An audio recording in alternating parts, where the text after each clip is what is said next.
o samba, ele nasce de uma força ancestral, ele nasce e se mantém pela força ancestral. A ancestralidade, ela, através da oralidade, ela vai se perpetuando, né? Então, eu, como sambista, eu fico muito... eu me sinto nessa missão de passar um conhecimento, né? E de passar adiante o que eu aprendi, o que eu vivi. E foi isso que, de alguma forma, eu tentei fazer nas lives. Momentos difíceis que a gente passou no país, no mundo, né? Aqui no Brasil um pouquinho mais, porque a gente teve uma dificuldade acelerada pelo descaso, né, de algumas autoridades com relação à quarentena, com relação ao isolamento. E eu tentei, através das lives, me aproximar das pessoas e, de alguma forma, dizer a essas pessoas que elas não estavam sozinhas, né, que elas podiam contar com essa companhia da cultura brasileira. Você diz que é luta e prazer, ele diz que a vida é viver, ela diz que melhor é morrer, pois amada não é, e o verbo é sofrer. Eu só sei que eu confio na moça, e na moça eu ponho a força da fé. Somos nós que fazemos a vida, como der ou puder ou quiser, sempre desejada, por mais que seja errada. Ninguém quer a morte, só saúde e sorte. E a pergunta roda, e a cabeça agita. Ultimamente, muita gente me marca no Instagram, me confundindo com a menina Veneno, a Tereza Cristina. E aí eu passei a detestar o meu nome com Z. Nunca detestei, não. Imagina, Z e S, foneticamente, é o mesmo som. Mas quando me confundem com a ministra e quando me marcam, ou então botam o meu login, né? Tereza Cristina Oficial, obrigada, ministra. Eu falo, pelo amor de Deus, não sou eu. Bom, eu, na minha infância, eu sou dos anos 70, e na minha infância eu era muito influenciada pela cultura norte-americana, pela música norte-americana, a música preta americana, né? A música disco, Dana Summer, Barry White, Tavares. Eu gostava muito desse estilo musical. E eu fui apresentada ao samba, né? Que me apresentou o samba foi meu pai, mas naquele momento ali o que eu queria mesmo era ouvir música americana, música disco. Eu acho que quando eu entrei na UERJ para estudar letras, foi o momento em que eu comecei a me formar como cidadã, como pessoa política, como um ser político. E eu acho muito importante, hoje, né, quando eu passo o meu conhecimento adiante através da live, eu acho muito importante a gente não deixar de propagar e de passar adiante o conhecimento. Por que eu digo isso? Porque eu mudei. Eu era influenciada pela cultura americana e depois de entrar na faculdade para fazer literatura inglesa e norte-americana, eu fiz vestibular de novo para a literatura brasileira. Quando eu entrei na UERJ, eu era contra as cotas. Olha só, eu era muito mal informada com relação às cotas. Eu sempre trabalhei desde criança, desde os 12 anos de idade, e por poder ter dinheiro para pagar um cursinho pré-vestibular e poder entrar numa universidade pública, eu não reconhecia que eu era privilegiada, sim, mesmo, né, sendo de classe média baixa, né, meu pai feirante, sustentando 5 filhos, suburbana. eu tinha algum privilégio. E quando todo o tempo que eu fui passando na UERJ, quando eu entrei para o movimento estudantil, que essa ficha foi caindo para mim.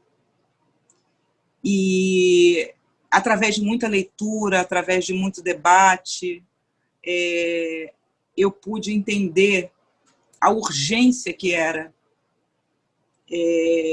a aplicação das cotas, sabe? E eu não tenho vergonha de dizer isso, porque eu acho que podem existir pessoas que também pensem como eu pensava antes de entrar para a UERJ, sabe?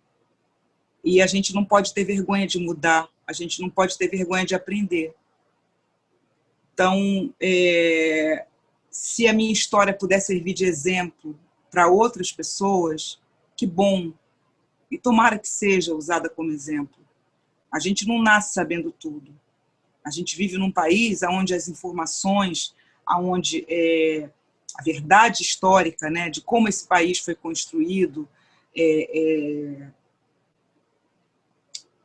é tudo muito fora do lugar. Os nossos livros de história não mostram os verdadeiros heróis do país há muito tempo. Põe um joelho no chão pra crer. Demorei tanto pra aprender a escrever. Só falta a carta chegar. Tem um recado, seu moço. Demora muito não. Aí eles ouviram, né? E começaram a cantar essa música no show. E as pessoas gostavam da música. A música tem um axé bom, né? E começaram a comentar, poxa, essa música é sua, você faz música. E eu só tinha essa, não tinha outra música. E logo depois me chamaram para cantar no barzinho do Planetário. E eu comecei, aí sim que eu comecei a fazer música com melodia e com letra. E a partir dali eu fui acreditando, assim, mais pela resposta das pessoas, porque eu tinha muita vergonha de mostrar, nunca achei que fosse algo digno de alguém ouvir e falar, isso é uma música, sabe? Quem acha vive se perdendo. O samba, ela foi primordial porque a Tia Seata trouxe o samba para o Rio de Janeiro. Trouxe o samba para o Rio de Janeiro e isso significa muita coisa, né? O samba do Rio de Janeiro, que é o samba que depois foi levado a todos os pontos do Brasil, ele nasceu das mãos de uma mulher. E isso é uma coisa muito importante, mesmo que a história tenha apagado um pouco essa participação, né? Esse primeiro passo, né, para que o samba acontecesse no Rio de Janeiro. Ele nasce de uma força ancestral, ele nasce e se mantém pela força ancestral. A ancestralidade, ela, através da oralidade, ela vai se perpetuando, né? Então, eu, como sambista, eu fico muito... eu me sinto nessa missão de passar um conhecimento, né, e de passar adiante o que eu aprendi, o que eu vivi. E foi isso que, de alguma forma, eu tentei fazer nas lives. Momentos difíceis que a gente passou no país, no mundo, né, aqui no Brasil um pouquinho mais, porque a gente teve uma dificuldade acelerada pelo descaso, né, de algumas autoridades com relação à quarentena, com relação ao isolamento, e eu percebi que, assim como eu, muitas pessoas estavam em casa sem saber o que fazer, sem motivação, né, sem esperança, né, de sobreviver a essa pandemia. A gente se preocupou com a saúde, mas também com a situação financeira. Muitos brasileiros passaram por dificuldade, continuam passando, e eu tentei, através das lives, me aproximar das pessoas e, de alguma forma, dizer a essas pessoas que elas não estavam sozinhas, né? Que elas podiam contar com essa companhia da cultura brasileira. Eu admiro muito uma artista chamada Nina Simone, uma cantora, compositora, pianista, ativista. E a Nina Simone tinha uma fala muito direta, muito forte. E uma das coisas que ela dizia é que o artista, para ser considerado artista, ele tem que refletir o tempo dele. E em outra fala também, ela dizia que, para ela considerava que a liberdade era a maior virtude que um artista, que uma pessoa poderia ter. É você se sentir livre. Isso era... que ela lutava para isso, para que todo ser humano se sentisse livre. Eu não gosto desse pensamento que as pessoas têm, que eu ouço desde criança, que é: nesse país não se discute futebol e religião. E por não discutir futebol e religião, a gente hoje tem um Congresso, um Senado, uma Câmara de Vereadores cheia de evangélicos fundamentalistas e que votam muitas vezes contra o povo.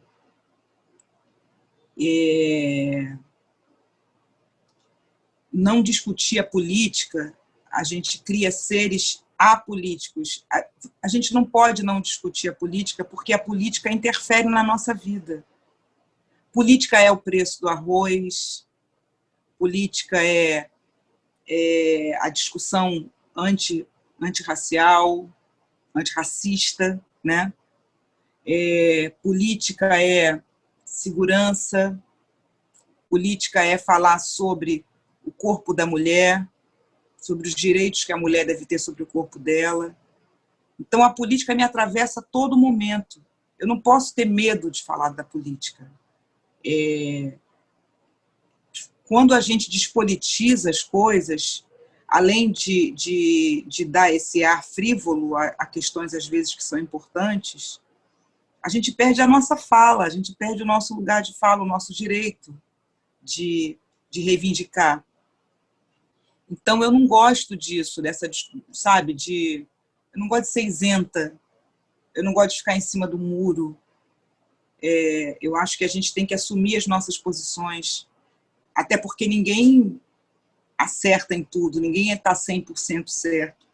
Mas eu não me sinto à vontade, sabe, um país onde nós tivemos uma ditadura muito pesada, onde morreu tanta gente, onde tanta gente desapareceu, um país que acabou de tomar um golpe horroroso, um país que prendeu um presidente injustamente, sem provas, um país que impeachmentou uma mulher com um discurso misógino, machista,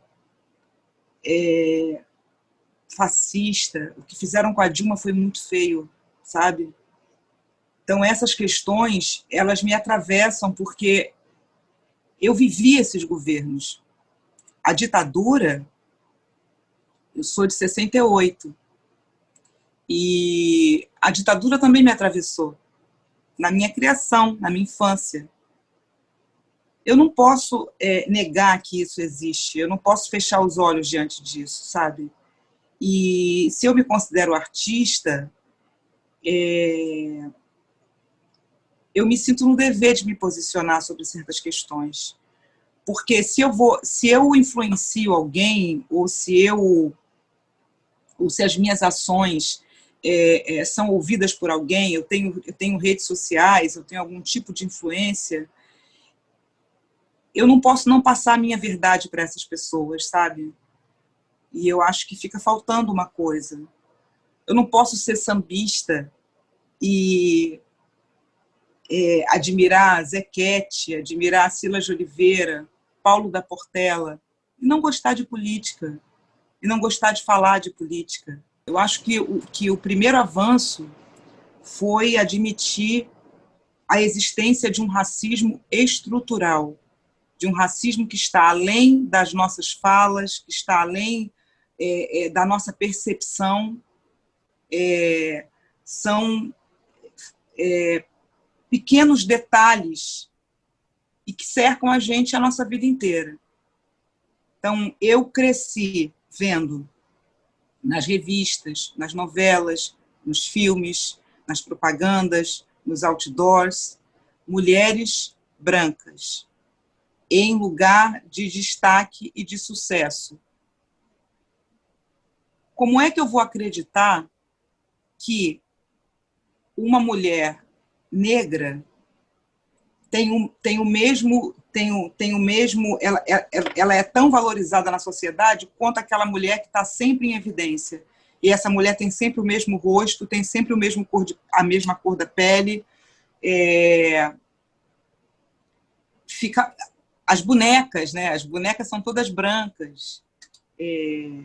Aí você vê em filmes, em novelas, em seriados, pessoas brancas, ricas, numa situação com status, né? Com status de poder, e os empregados pretos.